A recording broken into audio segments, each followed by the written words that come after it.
presentation, because I know that's what everybody's waiting for.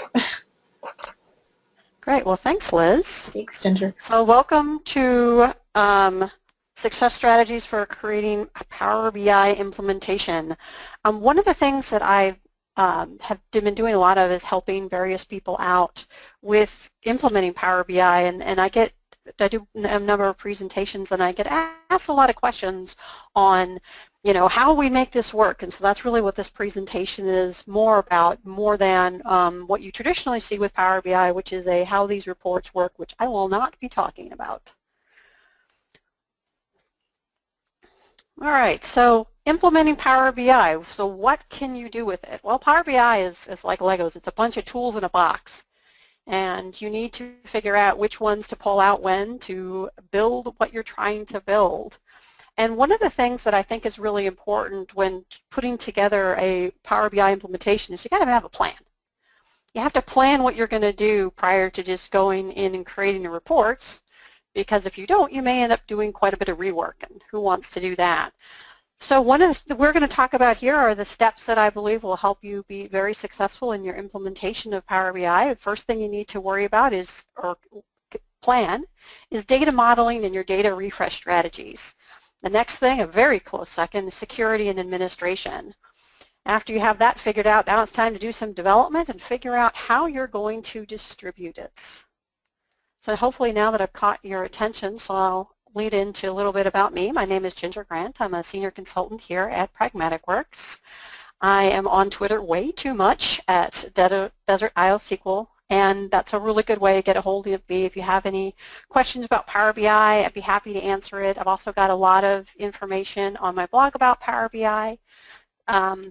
I've been working in the data space for a number of years. I have been working recently in a lot more data science sort of issues, and I was recently awarded a Microsoft MVP in data platform.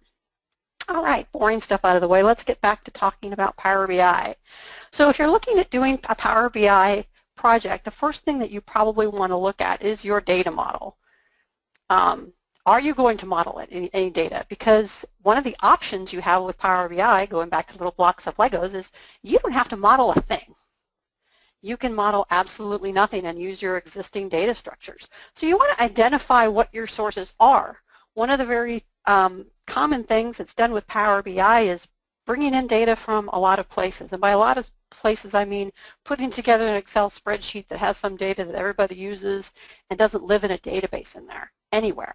That's one of the things you can do with Power BI. So what you want to do is figure out what you need to make your reports. And you know, who's responsible for the content? If you are bringing in some source data from somebody else, who's going to be updating it? Where's it going to live? Make sure that it doesn't get moved on you so that the data is always going to be available. And you want to test to make sure that the access that you have is what you want to distribute. If you are going to create a data model, this is a little in the weeds trick here, but you want to create a date table first. So what am I talking about? Well, if you are doing a Power BI implementation, you're probably going to want to do something with dates. You want to know what's happening over time. If you choose to do this, the first thing you should add to your model is a date table. Now, why is this? Well, Power BI uses identifies a date table by the fact that it has a key that is contained of dates. In Excel Power Pivot, there is a ability to mark a table as date. That's not available in Power BI. It has to recognize it as date. There is a trick to using mark as date table. If your data happens to use some kind of a date key instead, you definitely want to do this first. If you are interested in what the steps are for bringing in a date table that does not have, has a date key rather than an actual date, I've got a post on that on my blog at Desert Isle SQL to step you through it. But if you are going to do it, you need to do that first and then add all the rest of your tables. So think about that first, as in, because most models will have a date table within it. All right, the next step that you need to worry about when putting together a Power BI implementation is, of course, data refresh.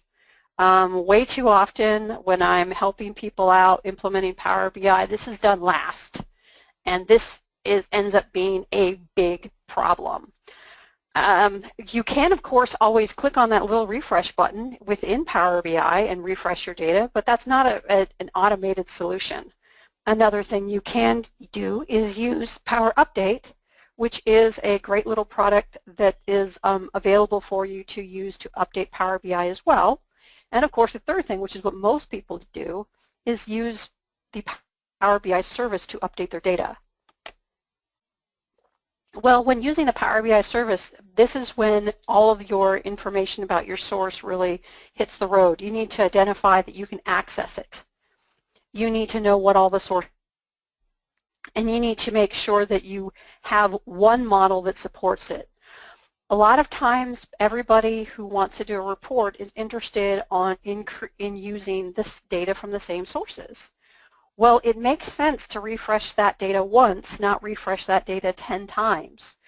If you look at creating a model which refreshes first, that means that everybody will use one model that gets refreshed once rather than 5 models which all need to be refreshed 5 times that all have the same data in it. So think about this first when you are doing a report design. Matter of fact, I would look at doing this prior to even creating a report. It's that important and can change everything and keep you from doing rework. So a little bit about gateways. If you have been using Power BI prior to July 6th and you haven't updated your gateway, sorry, you need to probably update your gateway. The reason why is that, of course, Microsoft changed it. Microsoft went from having an enterprise version of the gateway as well as a personal version to the gateway to one gateway, which has both of those components in it. The reason that they did this is to ensure that they could install a gateway on the same physical location as other gateways, which previously was not the case, and also to kind of clean up some underlying ability to use one gateway for other products. So the on-premise gateway is the way for updating the data. When do you need it? Well, if you have any kind of on-premises or Azure VM data, you need a gateway. I know you may think, like I did, that if you've got an Azure VM, what do I need? What do I need a on-premises gateway for? It's in the cloud. Well, the short answer is because Microsoft said so. There's no way for it to know exactly where your data is, so that if you have an Azure VM, you will need to have an on-premise gateway. You do not need a gateway if you are using cloud resources. So if you are doing cloud resources, you don't have to listen for the next couple slides, because that's what we're going to be talking about. And there are 2 ways that you can use a gateway. You can use integrated security, or you can go completely around security. And for everyone who's involved in IT, this will probably really catch your eye, because believe it or not, all the security that you are implementing to make sure that the vast majority of your users don't have access to the data can be circumvented by one user who has access to the data. So let's go into depth about the which gateway to use. As I said, there is one gateway, but there's 2 options within it. One of them is the enterprise gateway, and the other one is the personal gateway. With the enterprise gateway, you have the ability to inherit your database security model. So if you have a SQL Server database and you already have security on it, you can, with the enterprise version, inherit that security model. You do have to involve the database administrator to do this. You can't just, because of the rights involved necessary to make this happen, you can, with an enterprise gateway, create a connection so that your data can be accessed in near real time, and that is called direct query. If you are using a personal gateway, you are using the access permissions of the person who created it. This can be a problem. Let's say that, and I have seen this, let's say that you work in finance, and because you work in finance, you have the ability to look at everybody's salary data.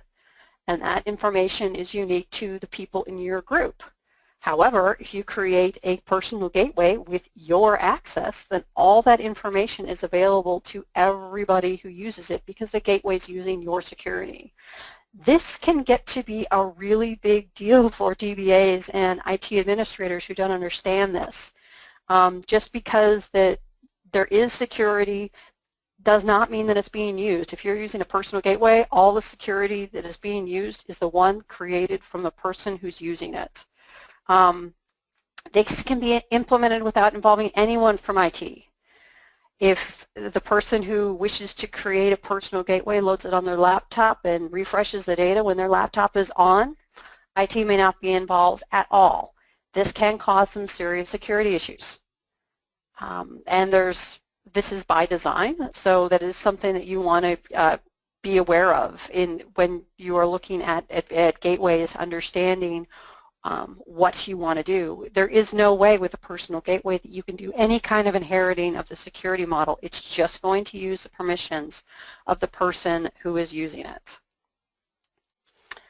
This brings us to security administration. There's a number of different ways that Power BI can and does use security. It uses Active Directory inheritance and independence.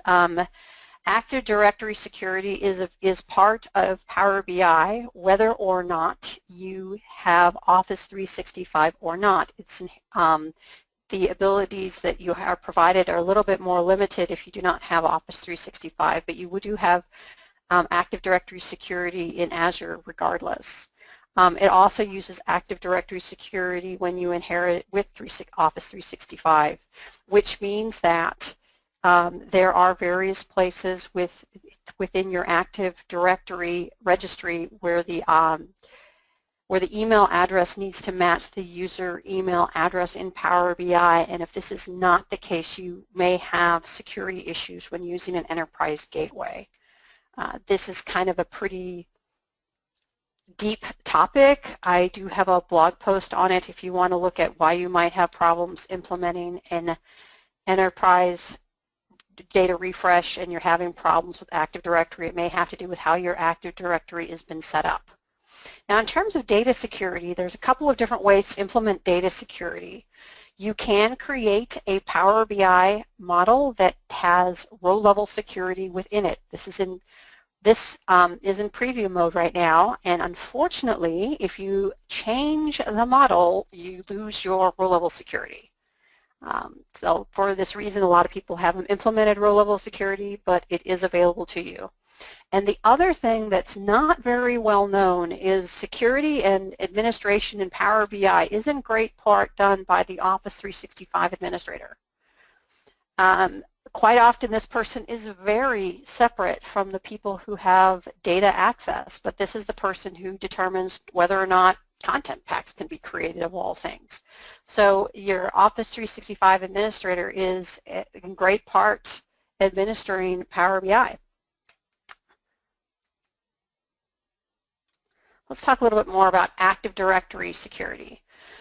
So you have source integrated security models with Active Directory. Your security hives are inherited by Power BI. It's included without Office 365 or with it. Like I said before, it may require modification of your Active Directory hive. One thing that I also do recommend that you create when using Power BI, and I realize this is going to cost you an additional $10 a month because it has to be a pro account, but I highly recommend that you create a system ID for Power BI in Active Directory. The reason for this is that Power BI is very much a user-based security model. You sign up individual users. Well, this can be a problem if somebody goes on vacation or quits, because then reports that are owned by a person are then gone. Even in instances where you use a work group, if you deploy from an ID and that person quits, then the reports are not available.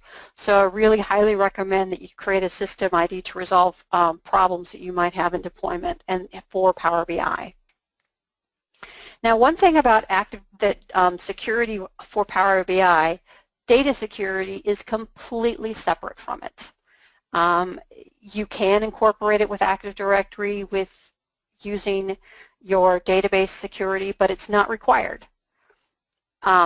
You can build row-level security, but again, that's not required. And like I said, one of the major flaws with row-level security right now is its inability to withstand updating the model, which is a kind of a big problem. One thing that people do to keep data to create data security is actually create different models. Well, why would I want to do that? Well, for example, let's say that you've got two sales regions, one in the east and one in the west, and you do not wish one of them to the people in the east to look at the people in the west data. What can you do? Well, one thing that you can do is create two separate Power BI reports and restrict whether one for east and one for west. And if you do that and release it, then you can release the appropriate model so that people have the ability to look at only the data that they want. This is very often employed where you don't have any data security. If you have SQL Server 2016, you have the ability to implement row-level security, but if you were just going up against a straight SQL Server, there's really no way for you to do this other than to create a separate model and restrict the data in that way. Power BI administrative settings. I know a lot of people probably haven't really looked at this because they may not be admins, so I wanted to make sure that I showed how you get into this because it's a very important feature with Power BI and something that I don't think a lot of people know a lot about. One of the things that if you know that you have the administrative options, is underneath the gear you see the admin portal. And it's within the admin portal that you see just how tightly the security model is incorporated with Office 365 because there's a giant yellow button that says go to Office 365 Admin Center for a number of options, which we're going to look at here when we demo it. One of the things that you do in Office 365 is manage the users, do audit logs. Within Power BI, you can do usage metrics and tenant settings. But your ability to see this at all does generally mean that you have been granted Office 365 administrator privileges to be able to see the options from within Power BI, which is kind of confusing, but that's how it works. All right, so what can you look at?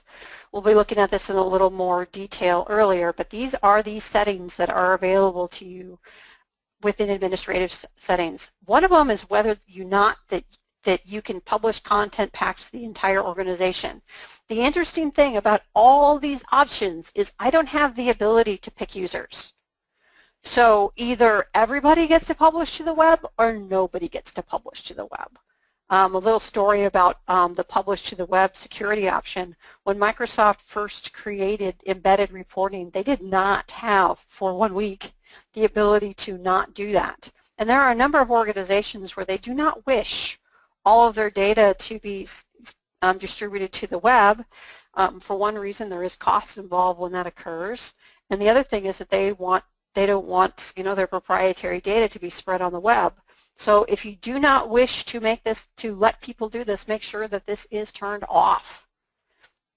The ability to export data, that is an option. It is not something that is necessarily turned on, although most installations do have that turned on. Interacting with R, again, that's an option. You can turn that off. Cortana, you can turn that on and off. Using Analyze in Excel is also something you can turn off. Again, all this information is something that is not user specific. It is account specific. So you have to decide for the organization which ones you want to turn on and which ones you want to turn off. The newest one here that we will be talking about is for creating audit logs for internal activity and compliance purposes.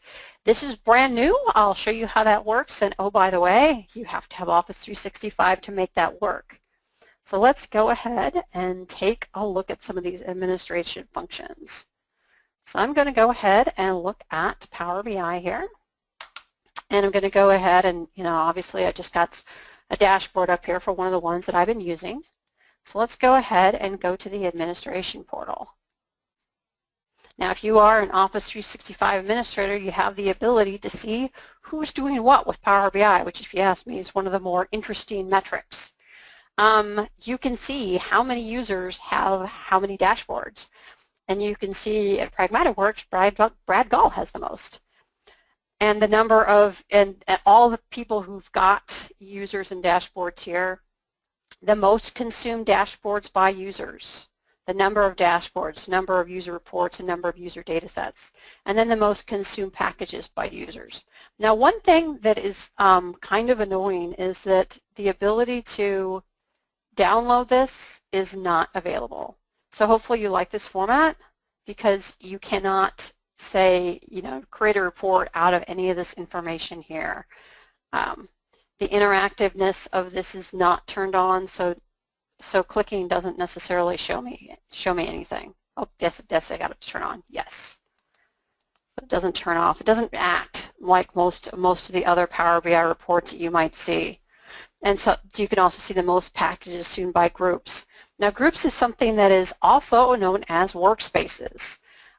Groups are in Power BI are the same as groups within the Office 365 Administrator, which is commonly implemented as things like email groups. So email groups, your organization can show up as groups in Power BI and vice versa. So if we look at some of the other available options here, if we go to Manage Users, that's Office 365. So you are going straight into Office 365 if you have the ability to do that. And let's look at audit logs, because this is a new feature that I don't think very many people are familiar with, and I wanted to make sure that I let everybody take a look at it. So I'm going to go ahead and go to the Office 365 Administration Center, and I'm going to show you audit logs. And when I first looked at this, I was really, really surprised, because I'm like, well, this is a Power BI thing. So why, when I do it, do I see everything? This is not just a Power BI feature. If you'll notice, a file and folder activities, this is for SharePoint Online, site administration activities, mailbox activities, Sway, user admin, group admin. All these are options that show up when I went to turn on auditing for Power BI. So you get a lot more information than you would think of. So I'm going to go ahead and select Power BI here, because this is what I do want to see. One of the things when you turn on auditing is you need to wait 24 hours before it to provide data. And this is starting at the 6th, but that's kind of not accurate because I didn't turn it on then. So I'm going to go ahead and click on Search. And this will show all the events that are available for Power BI, and we'll take a look at them once it loads. This screen is not available until you see data. If you were to go into this, it would give you the ability to turn on the audit log. So we can see here it's sorted in date order, because that's what's selected, what was done to our Power BI tenants. The one thing that we can also do is take a look at some of these things that are added, because some of them are more informational than others, because, great, Devin Knight looked at a Power BI report. Oh, that's not terribly useful. Now, yes, I could uncheck that here, but if I have this information here, I can also just filter the results. So if I just type deleted,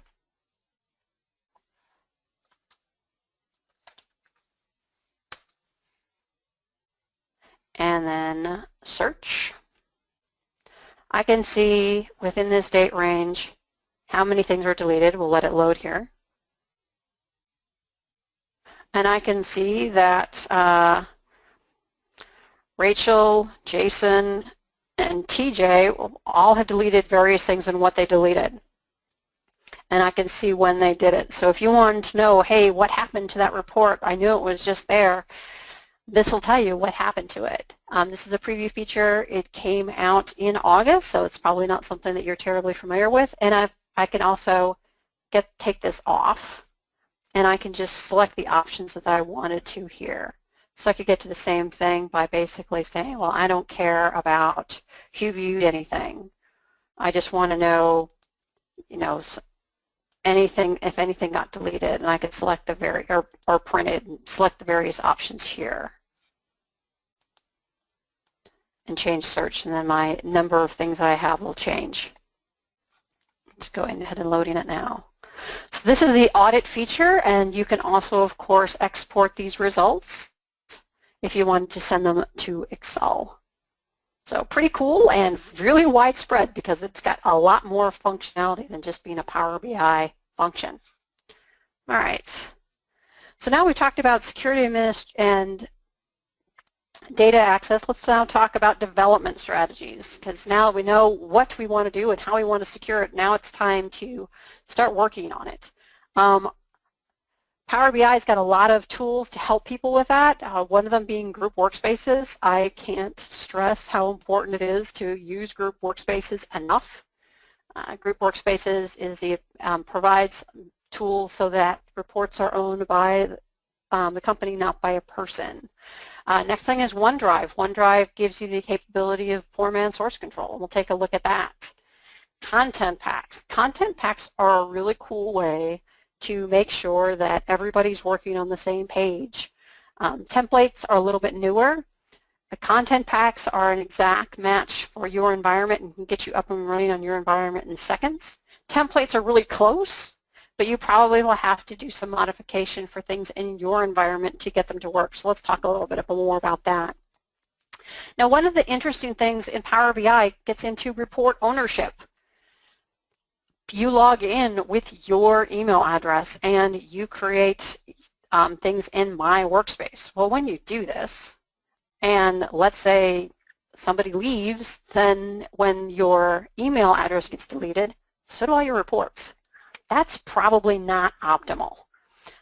Reports, generally speaking, what are they? Are they somebody's personal project or are they a corporate asset? Well, if the answer is that they're a corporate asset, then they shouldn't be. All right, content packs are a really cool way for making sure that everybody is using the model that is connected to the refresh data. If you create a content pack that, yes? A couple people are asking if you can go back to the report ownership slide, because I think. Oh, sure. That's where we ended up? Definitely. Yeah. I was going to say everything worked fine on my machine. All right. This is where we wrapped off? Yes. Okay. So, reports, who owns them? Is it owned by the company or is it somebody's pet project? Generally speaking, it should be owned by the company, which means that it shouldn't just live under your email address. You need to figure out where you're going to put the reports. You're going to need to figure out what you're going to do for versioning. Are you going to allow publishing for web? I mean, since it's a company-wide option, you need to tell people whether or not you are or not going to allow them to do it. Adding or deleting reports, how is that going to handle? What's the process for that? And also you need a succession plan or disaster recovery plan. And this is really why you need to create that system ID. Use that for deploying, because if you have a system ID, then it's no longer tied to an individual. So this system ID should be a part of every Power BI implementation. Next thing I want to talk about is group workspaces. I can't stress enough how important it is that you create and use group workspaces. Do not use My Workspace for creating a report. This also allows you the ability to work with other people, so make sure that you create a group workspace. By the way, when you do this, you will also create a group email. This is an option that administrators really don't like, but that's how it works, and you also will get a group OneDrive created, which can be a very helpful place to store the reports. So you don't want to hear, well, I can't work on that report because so-and-so has it. Not if you put it in the group OneDrive location, and that group OneDrive location is limited access to the people within the workspace. Within this group OneDrive, you have the ability to do checkouts and versioning as well. All right, next thing I want to talk about is content packs. Content packs are a really cool way to make sure that everyone is using data that is actually being refreshed. There's, generally speaking, when more people are creating workspaces, that somebody will create, is better at creating models that connect than others. If you create a content pack, it doesn't necessarily even have to be a sample. You can include sample reports you want people to modify, or just something generic, just to make sure that everyone is using the content pack that is going to be refreshed. Highly recommend using that. If you take a look at the ones that are available in your organization, you can see the ones that can be created and used. Generally speaking, you want to tell people what they're good for and why they would want to use them, and icons can be helpful as well. And they exist only on the Power BI service. So you don't necessarily hand one to somebody else to create. They live on the service. So that is where you would be creating reports with that. Now, templates were created a little bit later. They are similar to content packs, but not the same. With a template, you have the ability to get close to your data, but not exactly. For something customized for your data. Microsoft originally created some templates for accessing Salesforce data. So it's a generic way of accessing, for example, Salesforce or CRM data. You would, of course, need to customize it to make sure that it works with your Salesforce or CRM installation. A number of companies have also created their own templates as well. I know SQL Century has one for specifically looking at their data. So templates are out there. A lot of companies have created them so that people can access data that they generate. It's designed primarily for IT, not for business analysts, because the sources are cloud and you do have to set up your data connections. And it does connect to a lot of common SSAS sources. There's so many of them out there. You might want to go ahead and take a look at them when you get a chance. So let's go ahead and do a little bit of a demo to show you these workspaces, because many people probably haven't seen them at all. So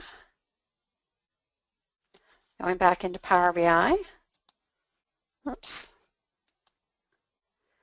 And you'll see here that I'm in my workspace right now. And in my workspace, I've got the reports you see here and the dashboards you see here. I'm also a member of a number of group workspaces. Now, some of these were created as email groups. For example, this is an email group, but it shows up as Power BI group. This, of course, is a Power BI group, so we'll go ahead and look at this one. And if you do this, you'll notice that the number of reports and dashboards have changed. I don't have the same ones that I had in the past. So so if I want to look at everything about this group, I can go here and look at members. And if I do this, you'll notice that I go straight into Outlook, because this is working as an Outlook group. And I can see who all is a member of my Power BI group and see everybody's there. And I also have the ability to add people as well. The other thing that I can do is I want to go ahead and I want to look at the OneDrive that was created for this group. And this is my personal OneDrive here, and wait here for the groups to be loading, and I will see the Power BI group. And within the Power BI group, I've got a number of various Power BI files and also an Excel file. You'll see that they're not just me. Chris has also done it well. If I click on this button here, you'll see that I have the ability to look at version history. And we can see that this was originally created by me, and Chris went ahead and added a new report page to it, so that you have the ability to look at versioning from within your group. Only the 7 members who are available in this group can add or access these files as well. You also have the ability to, if I go to more, check in and check out files. You'll notice that this particular file has a little arrow here. This file has been checked out. And this is so that somebody else visually knows that I'm working on it, so that they shouldn't work on it as well. So you have a little bit of source control here as well as your version history.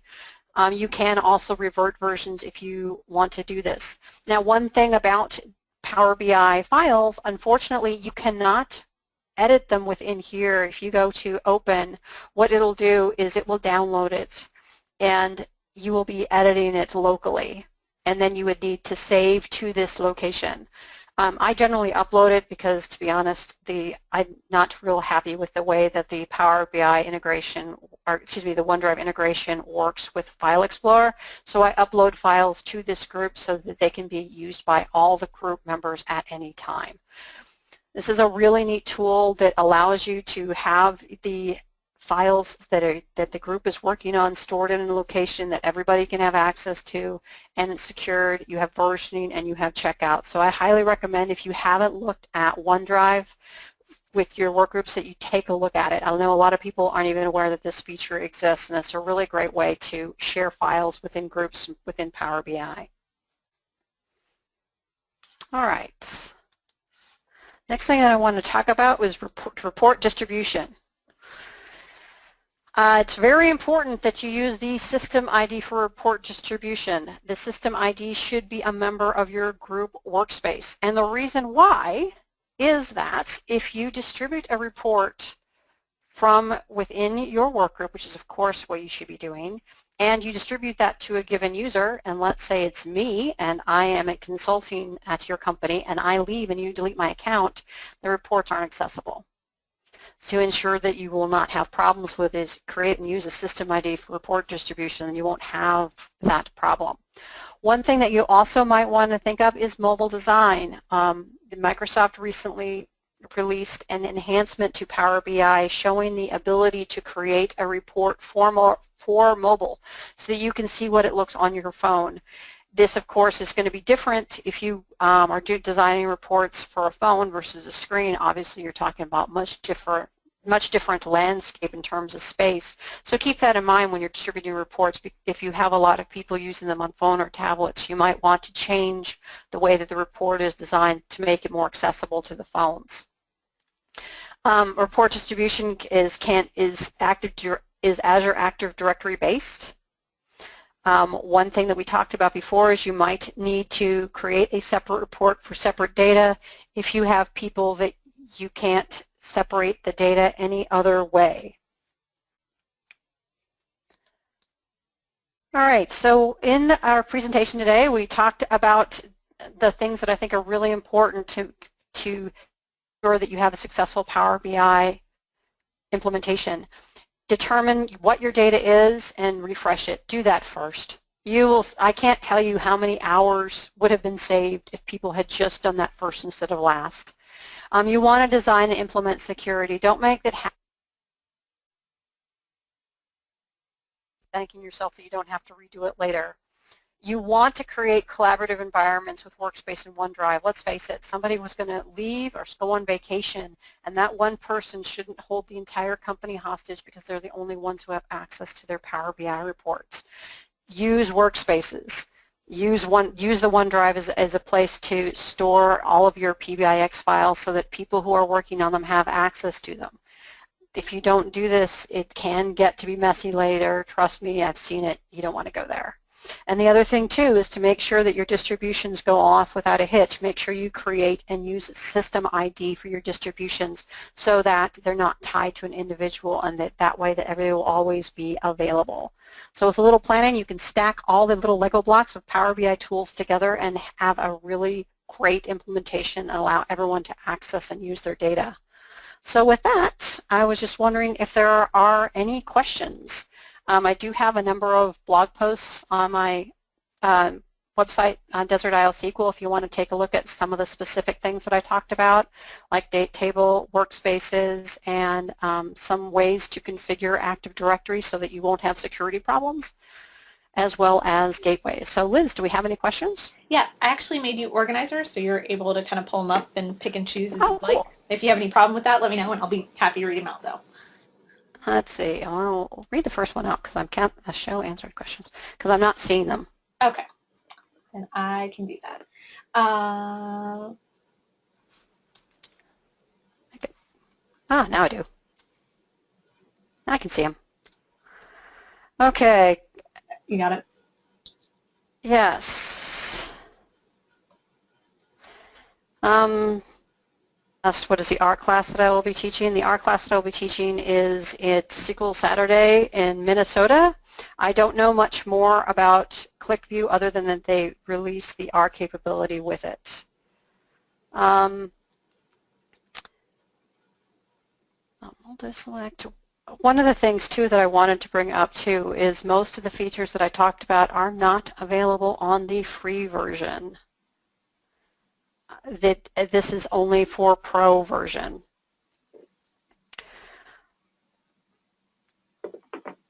To be clear, if a user uses a personal gateway, they can undermine any security in place for the data? Yes, they can.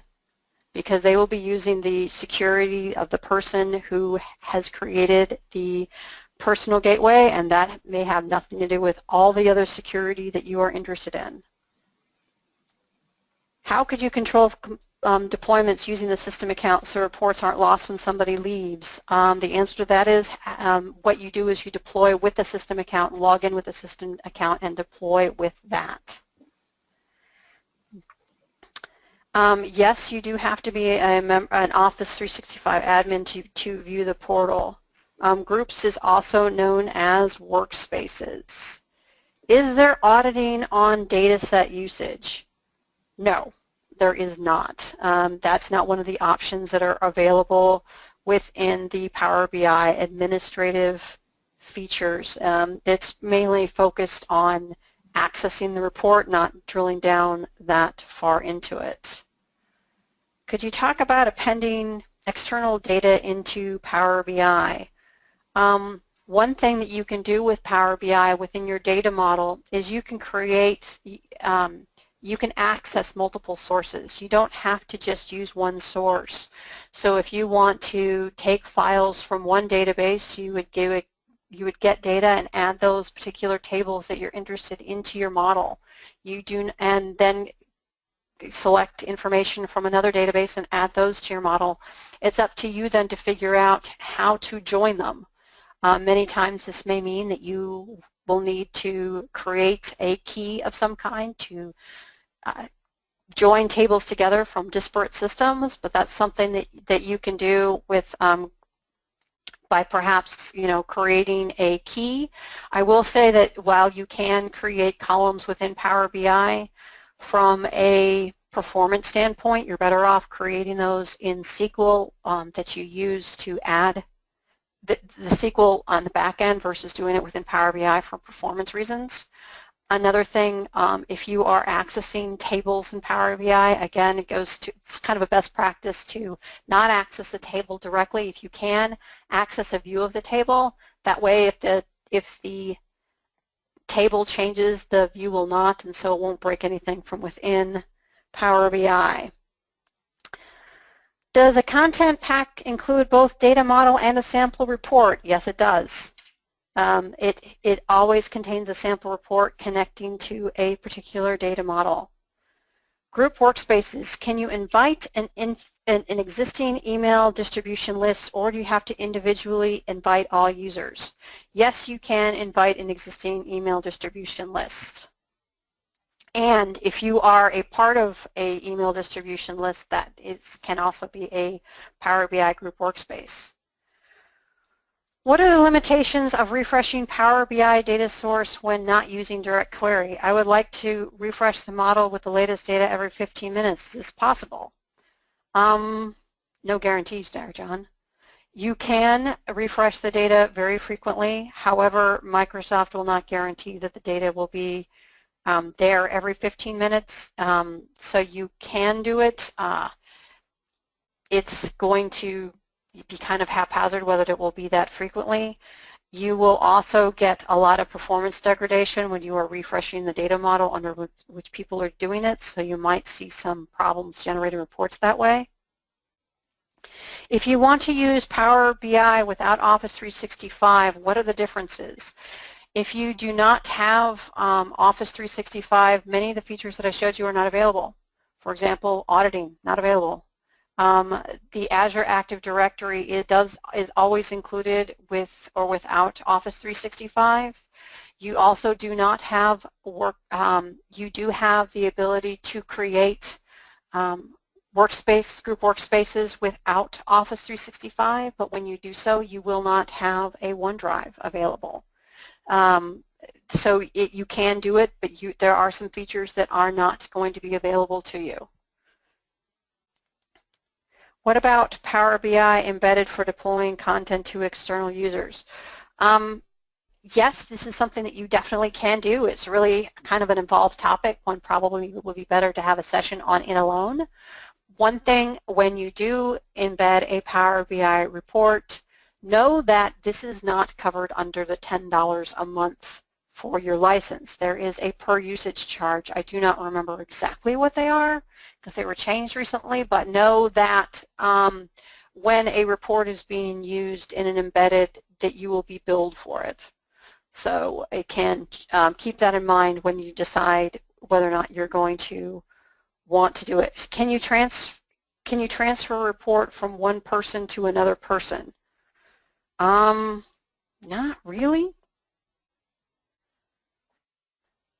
Let me see. Some other options here. How do you add an Excel source to Enterprise Gateway? You can't. Enterprise Gateway does not allow connection to Excel. Excel is going to be handled under Personal Gateway because there is no embedded security within Excel itself. How do you schedule reports every day? That option is available under Manage so that you can schedule the reports.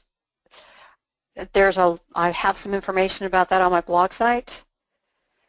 Can you create a sales report but limit access to the data for a sales rep to their data without creating a separate report? Yes, if you have implemented row-level security.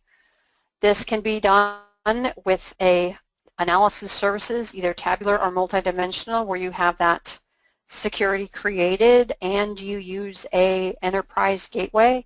The enterprise gateway will then allow to inherit security. Also, SQL Server 2016 allows row-level security, or if you create a Power BI report that with row-level security, you can do that as well. Keep in mind that if you do it in Power BI, that when you modify the data structure, that your row-level security will go away. Does Power BI work very well with tabular and row-level security? Yes, it works great. And if you are doing tabular, it's a really great model and works very well. What is the recommended strategy for a real near-time dashboard? If you are interested in a real near-time dashboard, you are going to need to use a direct query implementation or a cloud implementation for your data source. If you do that, you will have the ability to access the data very quickly. I'm not able to answer the rest of these questions because I see that we're coming up at the top of the hour, but I do plan on blogging about this in a future update, so I'll have the answers available on my website at Desert Isle SQL.